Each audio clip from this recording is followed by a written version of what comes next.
The headline as written suggests a momentary rupture as if a single shock vote simply caused Senate Democrats to quarrel among themselves. That framing is convenient, dramatic, and ultimately misleading, because what occurred was not a sudden quarrel, nor was it the product of personalities clashing in an overheated chamber. It was something older, deeper, and far more revealing, a public glimpse into fractures that had been widening quietly for months, perhaps years, beneath the surface of party discipline. And while commentators rush to describe the event as an emotional outburst or a disagreement about tactics, the reality is far less theatrical and far more consequential. This was an institutional stress test, and the results were unmistakable. And that's where this story actually begins. To understand the meaning of the vote, one has to ignore the official narrative that a few senators simply broke ranks on a procedural matter or expressed principled dissent. That explanation is facade, not foundation. The vote itself was less important than the choreography surrounding it. The timing, the coordination, the carefully leaked statements to friendly press outlets, and the selective outrage all point to an orchestrated attempt to signal dominance inside the caucus. In other words, this was not a spontaneous revolt. It was a message. It was designed to discipline certain members, to warn others, and to remind the institution itself that loyalty is increasingly measured not by deliberation, but by compliance. And that is why the vote felt so abrupt to the public, because the preparation for it occurred entirely behind closed doors. What emerged afterward was not chaos, it was calibration, a demonstration of who would be protected, who would be isolated, and who would be offered up as the sacrificial example. This is where lines matter.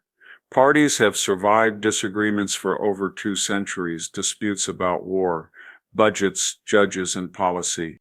But they survived because elected officials understood the restraining power of institutional norms, debate, compromise, and procedural integrity.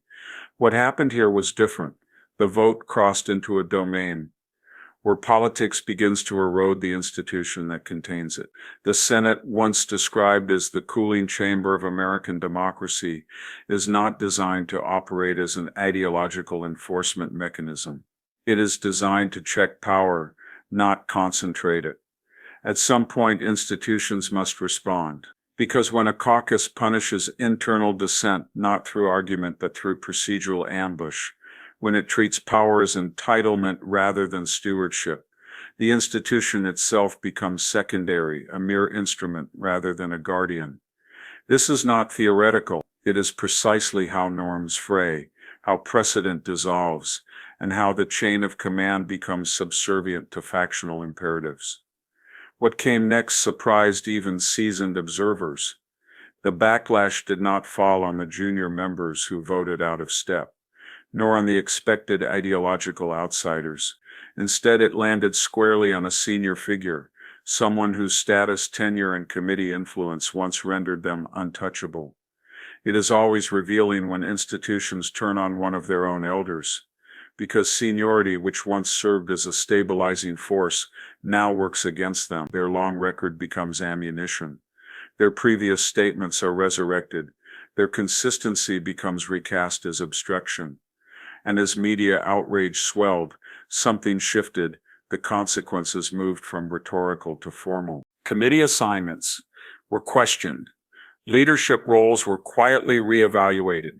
Allies grew cautious, and staffers, sensing the change in internal weather, began distancing themselves.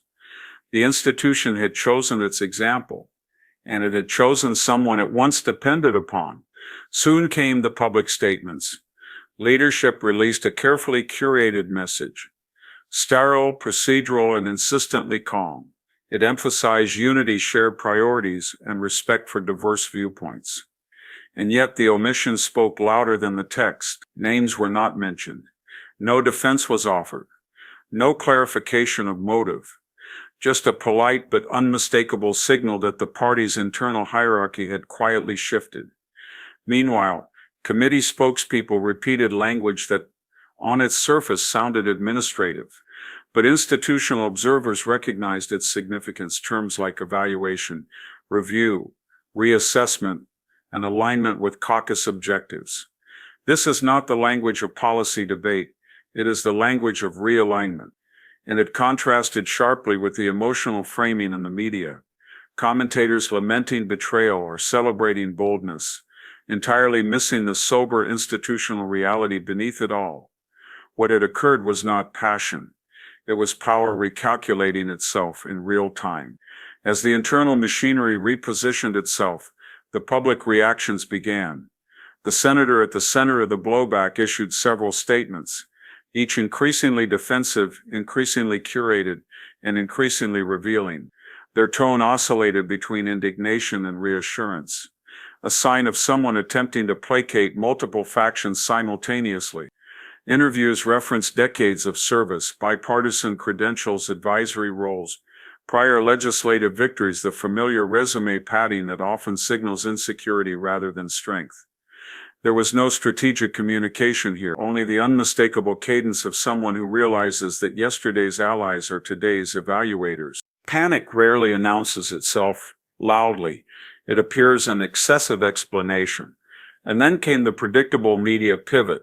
Certain networks softened the narrative, not by defending the senator's actions, but by reframing the conflict as a miscommunication, a difference in priorities, or a momentary intra-party adjustment.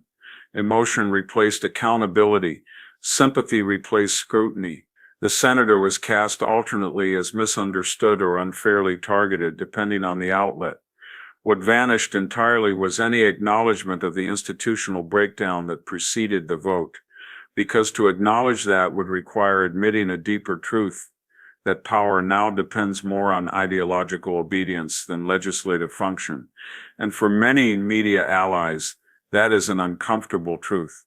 This moment does not stand alone. It joins a pattern that has become increasingly visible, the consolidation of party authority, the marginalization of dissent, the expansion of narrative-driven politics, and the quiet erasure of institutional safeguards. We have witnessed it in committee hearings where outcomes are predetermined, in investigations where political optics eclipse factual inquiry, and in legislative negotiations where ideological conformity is rewarded above compromise. Why does this moment feel different? Because it targeted someone from within the establishment, not outside it.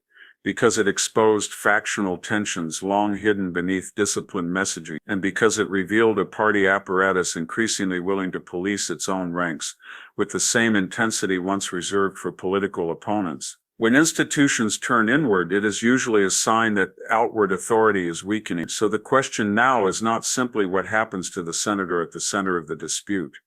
The question is whether this episode marks a turning point.